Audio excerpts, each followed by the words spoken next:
안녕하세요. 대한민국 보통중년 조부장입니다. 지금 이제 2022년도 5월입니다. 지금 막 나오고 있는 뉴스들의 대부분은 이런 얘기예요. 고금리, 고환율, 그다음에 고물가, 이 3고의 시대가 왔다. 퍼펙트 스톰 바로 지금 문 앞이다. 막 이런 얘기가 나오고 있습니다. 사실 이제 뭐랄까 부분적인 스태그플레이션을 이제 모든 사람들이 겪고 있어요. 뭐 사실 저 같은 경우만 해도 뭐 작년 대비 뭐 급여 많이 올랐냐? 아닙니다. 많이 안 올랐습니다. 물가는 많이 올랐느냐? 많이 올랐습니다. 엄청 올랐어요. 뭐 나라에서는 뭐 4, 5% 얘기하고 있지만 실제 산업에서 겪고 있는 물가 수준은 15%에서 20% 수준입니다. 특히 저 같은 경우에 이제 로봇 장비 쪽 이렇게 하다 보니까 장비 쪽 물가가 어느 정도 올랐니? 그러니까 장비 하나 우리나라에서 제작하기 위해서는 최소 15%입니다. 뭐 많은 거는 뭐 30%에서 뭐 40%까지 오른 것도 있습니다. 뭐 식용유 뭐 이런 부분들 뭐 대부분 뭐 한 4, 50%씩 올랐습니다.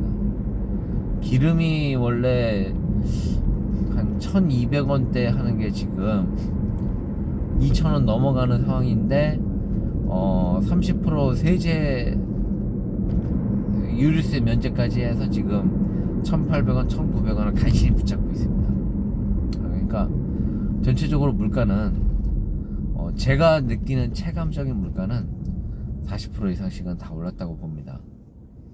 10% 이상이에요. 솔직히 얘기하면 대한민국도. 미국도 10% 이상의 물가 상승을 압력받고 있지만 그래도 미국은 좀 나은 게 급여가 또 같이 오르고 있어요. 대한민국은 급여는 오르지 않았는데 물가만 오르고 있는 거죠. 나쁜 거는 이제 그 이자가 같이 오르고 있어요. 기준금리 대한민국이 지금 현재 1.5% 원래 0.5%였는데 1.5%까지 올린 상황이고요. 미국은 이번 달부터 지금 0.5%씩 올리고 있어요. 그리고 다음 달 0.5%또 올릴 거야 라고 얘기하고 있어요. 그렇다는 거는 다음 달 되면 우리나라하고 미국 기준금리가 똑같이 1.5%가 됩니다. 그럼 우리나라는 1.5%를 계속 유지할 수 있을 거냐? 그건 잘 모르겠어요. 왜냐면 우리나라는 지금 현재 그 적자 상황이거든요. 그 무역 수지 흑자가 아니고 무역 수지 적자예요. 많이 팔았어요. 막 굉장히 많이 팔았는데 유가나 뭐 원자재 값이 엄청 급등하면서 남는 게 없는 상황이 된 거죠. 이런 좀 부분적인 스태그플레이션을 대한민국은 겪고 있습니다. 특별히 또 좀 주의해서 봐야 되는 게 어느 쪽 내용이냐면 가계부채예요. 가계부채, 기업부채, 정부부채가 3고 시대 세 개의 주체가 다 빚이 많습니다. 특히 가계가 이 중에서 월등해요. 정말. 그러니까 어느 곳 하나라도 트리가 당겨져서 뱅크런 하는 순간 대한민국은 굉장히 좀 곤란해집니다. 왜냐하면 일단 물가가 엄청 높기 때문에 금리를 이제 다시 제로로 만들 수가 없어요. 그러니까 경기 성장을 시킬 수가 없어요. 고물가 시대예요. 누가 뭐래도 고물가입니다. 그러니까 뭐라도 하나 잡아야 된다 그러면 한국은행에서 잡기가 제일 쉬운 게 뭐냐면 경기를 뭐 일으킨다 어렵습니다. 예, 경기 일으키려면 다시 이제 돈을 뿌려야 되는데 그러면 지금 겪고 있는 이 고물가 상황을 다시 겪어야 돼요. 그러니까 작년에 이주열 한국은행 총재 있을 때 이분이 정말 실탄 하나 남기지 않고 다 쐈어요. 그러니까 이 뒤에 받는 사람이 실탄이 없어요. 그래서 온몸으로 때려 맞아야 됩니다. 이게 슈퍼 비둘기라고 해야 되나? MMT 하여튼 이 주장한 인간 때문에 지금 온 세계가 다 병 들어가고 있습니다. 예, MMT는 하는 게 아닌 것 같아요.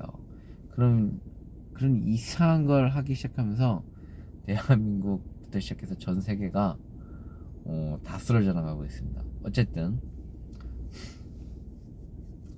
이 대출도 많은 상태에 3고 시대가 오니 이제는 누가 뭐래도 스태그플레이션이라고 봐도 될 것 같아요. 저는 그렇게 생각해요. 본격적인 스태그플레이션 어떤 문 앞에 이제 발을 들여놨다. 뭐 이게 집값이 떨어지냐, 뭐 주식이 떨어지냐 이런 얘기를 하는 건 아니에요. 집값은 모르겠어요. 왜냐하면 다 높아도 이자를 낼 수 있으면은 걔는 안 팔아도 되거든요. 무슨 얘기냐? 이자가 높아? 뭐 물가가 높아? 금리가 높아? 원달러 환율이 높아? 그래 뭐 다 높아. 근데 나 안 팔 거야 그러면 안 팔아도 되는 게 사실은 집이에요. 뭐 내가 이자 낼 수 있어? 그러면 이자 낼 수 있으면 그건 파산하지 않아요. 그런 부분들 때문에 집값이 떨어질 거다라고 섣불리 저는 예상을 못 하겠어요. 주식 폭락? 대부분 이제 그 스태그플레이션 상황에서 폭락이라기보다는 좀 기회가 와요. 뭐 아예 나라 망하는 거 아니면 기회가 옵니다. 그래서 뭐 그것도 나쁘다라고 보기는 어려운데 삶의 질 자체는 되게 힘들어질 거다라는 생각이 들어요. 왜냐하면 대한민국, 그러니까 저 말고 저 이전 세대는 한번 이미 경험했어요. 오일 쇼크 때 그 대한민국 그 아버지들이 벌어오는 돈으로 원래는 저금도 하고 생활도 하고 뭐 이런 상황이 가능했는데 그 대한민국의 그 단기 스태그플레이션, 그 굉장한 성장기 때 겪은 그 스태그플레이션 동안 근 한 1, 2년 동안 혼자 그 당시엔 다 외벌이었으니까 혼자 벌어서 남는 돈이 없었다라고 했어요. 한 2만원 남는다 뭐 이런 얘기가 나올 정도였습니다. 그 당시만 해도 평생 직장 개념이었고 직장이 굉장히 안정된 상황이었고 대한민국 경제가 굉장히 성장하고 있는 시대였음에도 불구하고 급여를 받고 나면 남는 게 없었다라고 얘기하는 시대가였거든요. 근데 지금이 그 초입에 와 있어요. 왜냐하면 이제 가처분 소득이라는 게 굉장히 많이 줄었어요. 대한민국의 국민들이, 우리 서민들이. 왜냐하면 아파트나 빌딩이나 오피스텔이나 여러 가지를 투자하다 보니까 대출을 많이 일으키고 지금 고금리, 고물가 시대가 되니까 가처분 소득이 더 줄어드는 거죠. 이자도 내야 되고 금리도 내야 되고 그러다 보니까 남는 게 없는 거죠. 그럼 저는 개인적으로 지금은 사실은 빚이 없는 사람들 외에 빚이 조금이라도 있는 사람들에게는 사실은 조금 이제 좀 어려운 시기가 왔다. 좀 힘든 스태그플레이션을 직접 겪고 있을 거다라고 말씀을 드릴 수밖에 없을 것 같습니다. 한 1, 2년 전만 해도 부분적인 스태그플레이션이었어요. 뭐 자영업자들이나 좀 심하게 대출을 일으키신 분들이나 이런 어떤 그런 부분적인 스태그플레이션이었다 그러면 지금은 굉장히 광범위한 스태그플레이션이다 라고 얘기를 할 수밖에 없을 것 같습니다.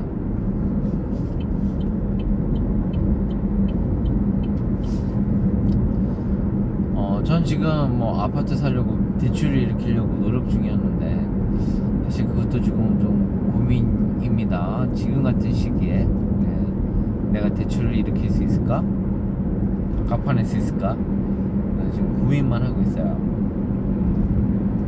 지금같이 이제 그 약간 스태그플레이션이 우려되는 상황에서는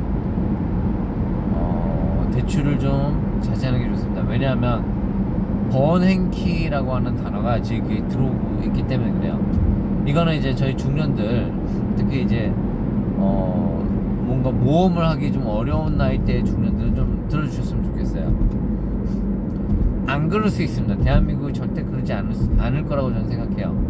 이건 전 세계도 마찬가지고 미국도 마찬가지인데 이거를 하진 않을 거라고 생각하는데, 버냉키라고 하는 이 사람이 어떤 사람이냐면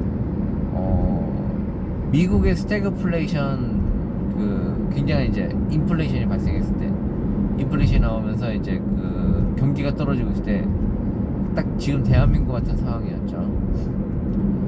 얘 뭐라도 하나 잡았었어야 됐어요. 경기를 잡든지 일으키든지 아니면은 물가를 잡아버리든지. 근데 한국은행에서는 물가 잡는 게 참 쉬워요. 그 중앙은행에서는 물가가 잡는 게 경기를 일으키는 것보다 훨씬 쉽습니다. 왜냐면 경기는 마음대로 안 일어나요. 어설프게 일으켰다가는 오히려 더 폭망합니다. 그래서 버냉키라는 분이 야, 다 필요 없어.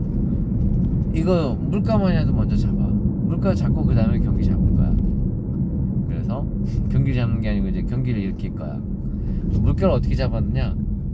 기준금리를 20%까지 그냥 미친듯이 올려버렸어요. 20%예요.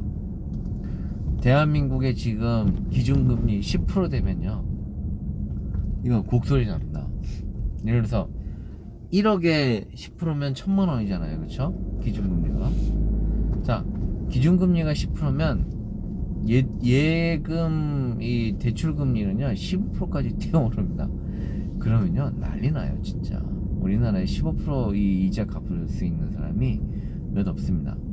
버런키 같은 사람 대한민국에서 태어났다, 한국은행 총장 됐다, 또는 미국은행 총재 지금 아이고 은행 총재 저기 제롬 파월 같은 사람은 대표적인 MMT인데, 이런 사람들이 이제 마음 독하게 먹고 이제 어쩔 수 없이 이제 10%씩 올려야 된다, 뭐 이런 상황 나오면 정말 난리가 나기 때문에 그렇습니다. 근데 번 행키라고 하는 이름이 자꾸 거론이 되고 있어요. 시장이 지금 요구하고 있다는 얘기인 거죠. 세상에 그런 사람을 원하고 있다. 네, 그렇게 생각하시면 될 것 같습니다. 세상은 이렇게 좀 변하고 있어요. 한 작년만 해도 돈 들고 있으면 바보다라는 뭐 그런 얘기가 나오는 상황이었는데, 지금은 돈을 들고 있는 게 맞다라는 게 제가 봤을 땐 정설입니다. 그 대출을 일으키실 거면 좀 그런 부분들 유념해서 대출을 좀 일으켰으면 좋겠습니다. 웬간하면 대출을 안 하시는 게 좋을 것 같고요. 지금 같은 시기는 이제 자산을 좀 관리를 해야 돼요. 부채를 좀 빨리 줄이시고, 그 다음에 추가적인 대출을 일으키지 마시고, 좀 두고 보고 관망하는 게 좀 필요하다라고 생각을 합니다. 지금 상황에 대해서 제가 좀 간단하게 좀 설명을 드렸고요. 제가 느끼는 바를 좀 설명을 드린 거예요. 제가 산업에서 뭐 견적받고 발주하면서 느낀 부분들, 또 제가 TV나 이런 거에서 개인적으로 봐서 느낀 것들 간단하게 좀 정리를 해봤습니다. 도움이 되셨으면 좋겠고요. 항상 이런 삼고 시대에 괜히 좀 물리지 말고, 잘 비둘기 같이 순결하고 뱀과 같이 지혜롭게 잘 좀 헤쳐나가시는 우리 중년들 됐으면 좋겠습니다. 여기까지 하겠습니다. 대한민국 보통 중년 조부장이었습니다. 감사합니다.